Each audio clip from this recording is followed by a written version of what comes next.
Hey, it's a doubleheader tonight on Daddy-Daughter Movie Night as my daughter and I sit down to watch two versions of Charlotte's Web. First, the 1973 Hanna-Barbera version starring Debbie Reynolds, Paul Lynde, Henry Gibson, Agnes Moorehead, yes, even Danny Bonaducci in this film. It is a classic, very enjoyable. You probably have seen it. Then we zoom to the future, 2006, Julia Roberts playing Charlotte, Steve Buscemi as Templeton the Rat, John Cleese as a goose, Oprah Winfrey, Robert Redford, Kathy Bates, Dakota Fanning as Fern. It's a star-studded cast. Which is better? I will give you an opinion at the end of the review. Which will your 3 or 4-year-old prefer? That's the key question here.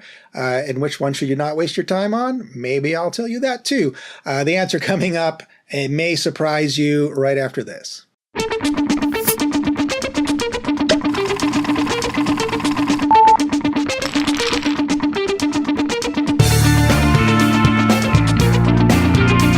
In 1973, animation powerhouse Hanna-Barbera was at its stride.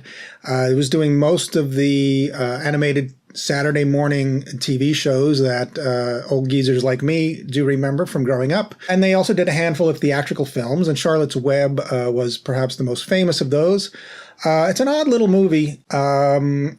It's meant, as the story goes, to teach youngsters about mortality and loss, but in doing so, create a sense of value and a sense of appreciation for life. Disney had a long tradition of dealing in these themes, but those always felt a little bit remote. They were in fanciful kingdoms far away, or in the forest with faceless hunters. Here the characters are in a more familiar setting, surrounded by just plain folks, automobiles, county fairs, and it's just a sort of an uncomfortable feeling watching this movie a little bit. And I had to think about why it was so different when I was watching it with Abby the other day. The movie starts out with Farmer John Arable picking up an axe to go out and kill a small pig, a runt who's just born too small and is going to be too much trouble. It's an unsettling image, and the daughter Fern, as you may remember, goes out and starts the movie off by rescuing Wilbur, starts feeding him from a bottle, and has all these associations with her being her baby. And I have to just stop and think about being a little kid watching this movie and sort of connecting with this little piglet, and the dad was about to cut its head off. It's something to think about, because the death in this movie is front and center. There's no violence, really. But the implicit, just the idea of it being a part of everyday life, the person bringing that into your life is Dad.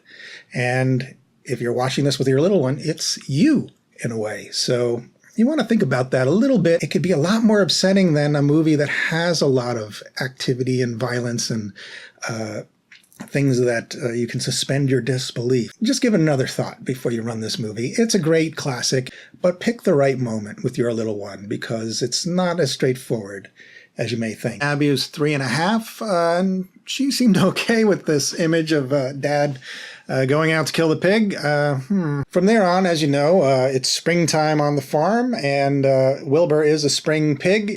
He is destined to make his transformation into ham and bacon. Wilbur is eventually sold down the road to Farmer Zuckerman. He goes into a deep funk and is finally befriended by the titular common gray spider and Hollywood starlet Debbie Reynolds, playing Charlotte in this 1973 version. Debbie Reynolds, you may know, is Princess Leia, Carrie Fisher's mother. The plan is for Charlotte to weave human words into her web for the farmers to see and imbue with magic or religion, or however you want to interpret that. Kind of like folks who find a portrait of Jesus in a potato chip or a Virgin Mary in a pancake. You kind of set it aside and don't mess with it. That's the plan here for Wilbur, and it works up to a point. People come from miles around to see the pig. Over and over, you still get the suggestion that they're going to kill him in the fall. So Charlotte antes up, steps up her game. They keep finding these words in her web about Wilbur. They decide to bring Wilbur to the county fair, where his fame grows and grows. He finally wins a blue ribbon. Unfortunately, Charlotte does not make it, and Wilbur learns his lesson about death and loss anyway. He brings her egg sack back to the farm. He smuggles it back in his mouth, and all of the animals take turns watching it and protecting it until it hatches. The final sequence, the final irony, perhaps that underscores the lesson of the film, as a spider, Charlotte's last act is to create hundreds and hundreds of outwardly identical offspring that Wilbur protects with his life until they hatch, and then they immediately float away on the breeze without knowing where they're from, who their mother was, what sacrifices were made to get them back to the farm. Hey, they're spiders. That's what they do. It's a poignant moment about parenthood that I think might be lost on little ones watching the movie, but it's really heartbreaking, perhaps, for you older viewers. It was for me. For the little ones, they may come to some terms with the idea, the fickleness of nature, and the joy of it, too, as they do see some of Charlotte's offspring. Some of the children do stay on the farm. They do befriend the characters we've come to know and love there, and Wilbur especially. And they do start to exhibit some of Charlotte's traits and bring back memories of her. They have a fondness for vocabulary, and it brings Charlotte to mind immediately. It's the circle of life here, kind of like The Lion King in a way, but a little bit closer to home here and a little bit more profound for that. So it does hit on a gut level in that way. It's from a great novel by E.B. White. It's meant to affect you. So here your child will get messages of independence and individuality, specialness in the overwhelming face of great uniformity and conformity in our lives and in nature to some degree. For instance, there's a story in there of Jeffrey, a gosling, who decides not to act like a goose, but to be who he wants to be. He loves Wilbur and wants to act more like a piglet. His mom goes ahead and lets him do that. There's a subplot involving a rotten egg, a dud that would have been Jeffrey's sibling. Instead, it becomes a snack for Templeton the rat. And the message here, I think, is, hey, life is short, precarious, so live as you are, be who you want to be.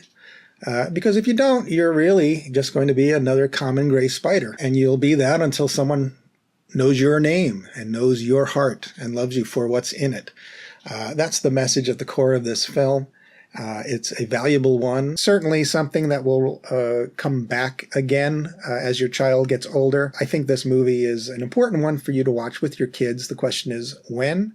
And that's up to you, of course. My child is 3.5. I don't think she got all the themes. I think maybe she was a little too scared at times. But overall, it's handled well. There's no violence in the film outwardly. It's just that idea hanging over your head that life ends. And that's the overarching theme of the story. Wilbur's relationship with Charlotte and coming to terms with what she represents.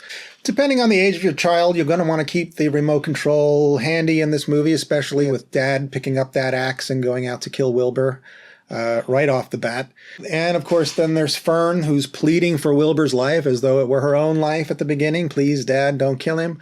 And throughout the movie, Wilbur coming right out and crying, I don't want to die, I don't want to die, over and over. It gets pitiful after a while, and it's pretty affecting, I think, for younger viewers. So we fast-forwarded through some of those episodes, and I think rightfully so. And then there's a thunderstorm at the beginning that is a little scary, or was a little scary for her at 2.5, but not so much as 3.5. She didn't let me turn it off or skip over those parts. You're really going to have to do some active viewing here alongside your little one. You're really going to have to tune in, because it's not one of those movies you can listen to from the other room and get a sense that it's intense or not. This movie has a very specific job it wants to do. It wants to expose a certain type of viewer, young viewer, to a certain message, and it does it very well. But in doing so, it does require a little more work on the parents' part to help young viewers get through it. I'm going to give this movie a fast-forward score of 5. That's pretty heavy out of 10.